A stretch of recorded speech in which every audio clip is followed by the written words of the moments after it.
Well, we're here with the very talented Rome. Yes, sir. Thank you for having me. Oh man, thank you for sliding through. Yes, sir. How you doing today? What's popping? What's on the agenda? I'm good, man. I'm good. I'm happy to be here. You know, it's a good Thursday today. You know what I'm saying? The weather is gloomy, but I like gloomy. I'm a winter baby. Honestly, it's about damn time. It's too fucking hot. Yeah. Don't come out and say it. Fuck this shit. Right. Like, yeah, nah, it was hot like nigga 3 days ago, damn near. I know, right? Like Yeah. for real. We don't know what tomorrow holds. Right.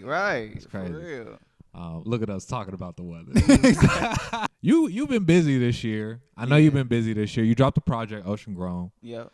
But you also, I kind of want to just tease the new shit that you was just doing. You just like laid some like super winter vibes for us on the mic drop. Let's talk about that for a second. So that right there, pretty much I've been working on this new little thing I've been cooking up.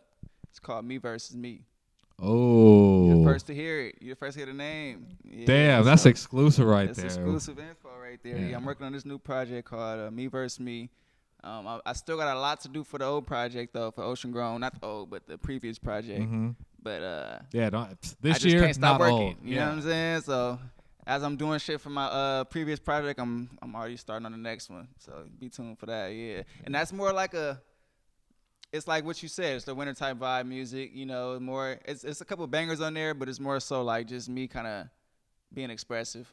From Ocean Grown, it's a little bit more like felt sunny, vibier kind of. I feel you. And this is like a little bit more just like cold, and cold's not a bad thing. Cold is a great thing. Right. We were just talking about how we love the cold. Look exactly, bro. I want to have music that fits each emotion, that fits each vibe. You know what I mean? When somebody's feeling like this or it's looking like this outside, you could play Me Still. Or when it's time to turn up, you could play Me Still. You know what I'm saying? Like, stay in their motherfucking playlist, you know? That's what the legends do. Yeah, man, yeah. You know, can we get another little exclusive, another little teaser? Like, what's still on the docket for that? All right, so I am working on 2 very special music videos that are from that project. Visuals. Y'all love the visuals. Yeah. It's a visual society now. Right. So if you follow me, you know that I do a lot of like one-shot style videos, just a lot of like quick verse videos, just keeping the content out. But I'm picking 2 of my personal favorite songs from the Ocean Grown project to do like official, full-blown budget behind like actual videos. You know what I'm saying? It's gonna have official video. Yeah, in the title. YouTube you know what I'm saying? Yeah. Right. Yeah. And so I'm be working on those. I've been working on those for like months. It took me like a month or 2 to just even write the treatments. That's what I love to hear. I love to hear when people say they're working on things for a long time. That mean it's about to be like a lot of dedication and craft was put into it. Right. Not that the quick stuff isn't great. Right. You know what I mean? I love McDonald's every now and again. You know right, what I mean? right. Sometimes I need to eat at Maestro's. Exactly. I don't bro. really be eating nowhere that fancy, but y'all know what I mean. Versus, I mean, it's good. Like you said, it's good to have both. Where it's the quick shit going on because people's attention span so goddamn. Yeah. You know what I mean? Got to be top of mind. Yeah, but it's also I feel like it's good to as an artist. I feel like we need to have them like pieces of art that last and mean something. You know what I'm saying? And the only way to do that is to spend time producing it. You can't just shit that shit out. You know what I mean? It's gonna get forgotten about tomorrow. Yeah, like I don't need to watch The Godfather every day. Exactly, but sometimes bro. I want to watch. I want to sit down and I want to go watch the goddamn Godfather. Right. I ain't never seen The Godfather ever. No. You haven't, bro? No. I've seen Goodfellas. I've seen a lot of that shit. Okay. And also shout out Penguin, which is starting to get that man. But Penguin. I am sleeping on Godfather. You gotta tap into that.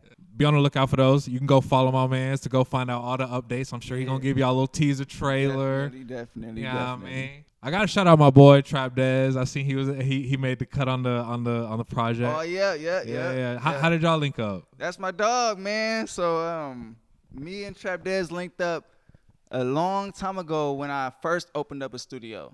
Okay. I opened up a studio in Hollywood and I barely knew what I was doing, but I knew what I was doing. You know, enough to produce something that sounded listenable. Right. You know what I'm saying? So he ended up coming through. He ended up booking a session somehow. I think he got referred. Somebody referred him to me or referred one of his homies, and he ended up being there or something like that.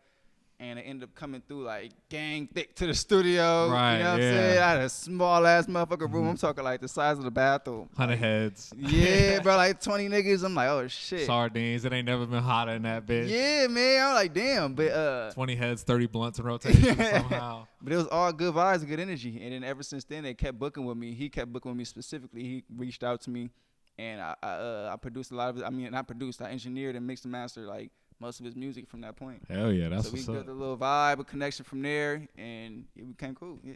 Hell yeah. What are your favorite songs on the project? On Ocean Grown? Uh-huh. Ooh, okay. So the whole damn project got something. Every song means something special to me, but my favorites personally, I would say, is Something New with ATM Heem. Uh-huh.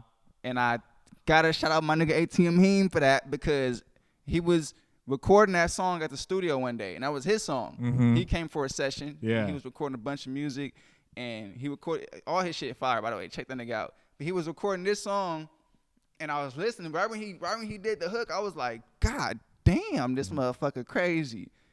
He was trying to. He never ended up finishing it or something. And I'm like, bro, let me slide on that bit, bro. That bitch is crazy, and it is no longer just crazy. yours. It is ours now. Yeah. Then eventually he was like, bro, you can have it. It's your song. That's love. So I was like, man, that song means something. That means a lot to me. So that song for sure. Rubber Bands with my nigga Floss Life, and Look at These. I mean, whole project go fire. Everybody can find a favorite on that joint. I feel like anybody listening, I appreciate. Definitely find a favorite on that. I want to talk about the studios a little bit. Okay, dope. I mean, because it's not every day that I get to interview somebody else that owns a studio. Word. So I need to make sure that like there's some shared experiences happening. Yeah, here. facts. Go ahead and plug the studio real quick while we're here. Penthouse Studio LA. You know what I'm saying? You can follow us. Or follow the business at Penthouse Studio LA. Look us up, Google, whatever you need to do. We there. You know what I'm saying? Is this like the first type of business you own? Not even just where you're at right now, but like a recording studio. Was that your first like becoming a business owner? Was this maybe were you an entrepreneurial type of kid? Like kind of. Yeah. So. Yeah. I'm glad you asked that. When I was young, when I was young, I was into skating a lot. I love hella tough. Like I was just skate. Every goddamn day. Breathing, skateboarding. Like that's what I was on when I was like in 4th, 5th grade, right? My pops opened up a store in North Hollywood. It's a little small storefront where he was selling like designer things like True Religion and like just low key designer shit. And he saw how passionate I was about skating. And I was so consistent making skate tapes and this and that we got a local hookup from a skate company. So I was getting hella free shit to the store, like boards and blah blah blah. So we turned it into a skate shop / designer store. You know what I'm saying? Wow, that's crazy. Taste of like running a business. I was there like every summer after school. I was there setting up skateboards for kids, selling clothes outside, passing out flyers, like just marketing the business. You know what I mean? As a kid, trying to learn how to get customers in and shit. And yes, that was my first taste. And I was probably like 12. Whoa, like 12. He's staying late nights. He's clocking up. He's sweeping. Yeah, he's handing out flyers. So you knew. Literally, yeah. You like before you even got into studios, you kind of already knew like how to run, not how to run a business, but like what it was gonna take. Right. I knew that I wanted to be a business owner. I knew I wanted to be the person who close the gates and unlock the gates and counted the register at the end of the day. You know what I mean? And this is my shit. You know what I'm saying? Like, right. I knew that. Yeah. You know what I mean? Yeah. But I didn't know as far as like, I'm going to run this and be the accountant and be this. I didn't know all that. You know what I mean? Yeah. But you got a taste though. A healthy dose at a young age. And needed those too. Yeah. For sure. Yeah. So I was just hooking up all the neighborhood kids' boards. I was sending boards up and shit for them. It lasted like a cool couple of summers. It was nice.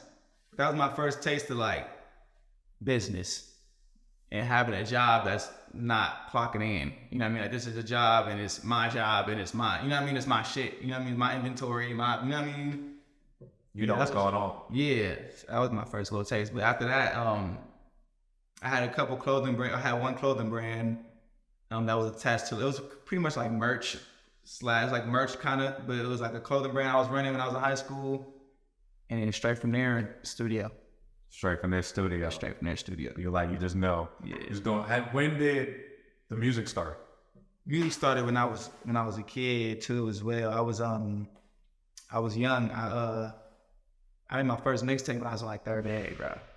Okay, so Yeah, I was like I doing media stuff from making videos at like yeah. Well, it wasn't even. music. It wasn't like that. It was just more so it.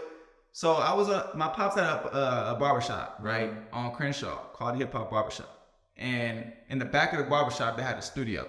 Right. And I was a kid, like this when I was like 6, 5, you know what I'm saying? Like a kid. I was sitting in the back with this nigga with my pops, you know what I'm saying? And then see all of him and his homies back there recording. And that it just sparked something in me. Just seeing how they vibe.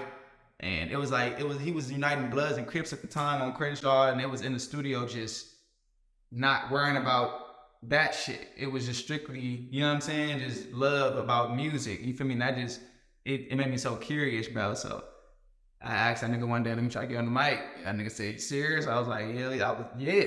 So he let me do some little shit on the mic. I recorded my first 5-song tape. And all I did was pass that shit out at school to the homies. I ain't like going like a press run or nothing like that. We didn't have no money back then, you know what I'm saying? So Right. we just pressed it on like blank CDs, and I just passed it around. Got a CD, man. Yeah, I got you 50 cents per. Exactly. I mean, go ahead and plug the next business. Shoe Doctor LA. Shoe Doctor LA. That's another business that I'm doing right now. I actually just started that up. I'm a franchisee of it, the LA division, the LA department.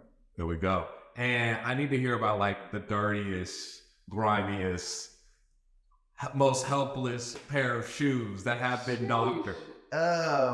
Not long ago. We actually just got started about like a month ago. Mm-hmm. Like maybe not even then. Like probably a few weeks ago. It's been in the works for a while. Like been in conversation, and you know I went to Detroit and I actually talked to the original owner of the Shoe Doctor, which is my girl's cousin. You know what I mean? So it's been in the works for a few months. You know what I'm saying? But as far as us actually getting to work, it's only been a few weeks. You know what I'm saying? So it's not been too many shoes that came in that are crazy, but we had a pair that I was surprised we got clean. I was like, God damn, what we gonna do with these motherfuckers? What was it, like a pair of just white ones that could never come back? Nah, bro. It was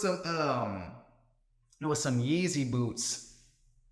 I don't know if you've seen them before, but it's like the tan cream boots. I think, I'm not no shoe head, but we're gonna put a picture of the man, all the non-shoe heads right boots, here. you know what I'm saying? You're gonna see it's the tan cream Yeezy boots. You're gonna see high top, they cool. They fire as fuck. And shout out to my dog who brought them through. Appreciate you. No cap. We got them right too. You know what I'm saying? But when I first got them, I was like, and it was the first customer we had. Off rip, what you I was like, ooh, damn. But you know, I'm holding it down, you know what I'm saying? I'm giving the confidence to get my girl on help. You know what I mean? We got it. You know what I'm saying? And we did. You feel me? We said with that motherfucker. And he was very satisfied with the results. You know what I'm saying? But it was a rough pair. It took days. Yeah. Days, bro. That's the kind of dedication you get when you visit Ronald at the Shoe Doctor. We didn't get your shoes right. We didn't make no excuses. We ain't none of that. We got his shoes back and he was very satisfied. So tap in with Shoe Doctor LA. We do surgery for real. I need the Mount Rushmore. Mount Rushmore of just like your inspirations. It doesn't even got it can be like a musician, a skater, a goddamn Lance Armstrong, Neil Armstrong, whichever one was the astronaut. I don't know. Well, okay. I definitely gotta go with Kanye West. Who's that? I've never heard of Kanye West. Google that nigga.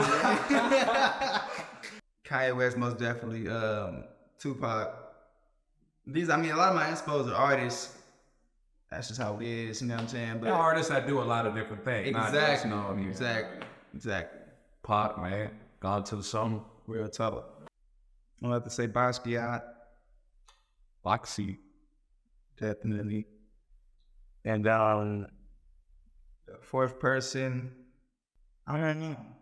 Oh, 4 spots up for grabs, y'all. 4 spots up for grabs. 4 spots up for grabs. I ain't put myself on there for now. That's great. I was put my mama on there. There we go. Put my mama on there. You know what I'm saying? Yeah. The family. But yeah, I'm not too sure the fourth person right now. Yeah. That's all good. We'll just leave it blank. Yeah, leave that question. Blur, Yeah, let's get back to that. Yeah, that's about it, man. I appreciate you for having me. Like I said, man, that's love, bro. Just tap in with a nigga, tap in with the businesses, the studio, the shoe doctor, the music. You know what I mean? It's all available to y'all. So yeah. Hell yeah. Real quick, we're gonna do a thing. If it's terrible, we're gonna cut it. So don't worry. I don't want to say this on camera. But we're gonna end with a dad joke. Okay. All right, you ready? Yeah, let's do it. All right. What's faster than a calculator? It's faster than the calculator. AI. A calcul-noun. We're gone. Thank you for laughing at my You dad. said calculate now. Honestly, this is a great reaction. You're gonna get 2 dad jokes this one interview. All right, you ready for the next one? Yeah, we get that. What do you call a big dog in Spanish? A big dog in Spanish? Yeah. This one's way worse than the last one. I don't know. I ain't even got one for that one. Mucho pucho. That was like the real bad dad joke. Oh, the really bad. Mucho. All right, goodbye. Get this man. I don't know what's bad from I warned everyone. I was like the first line.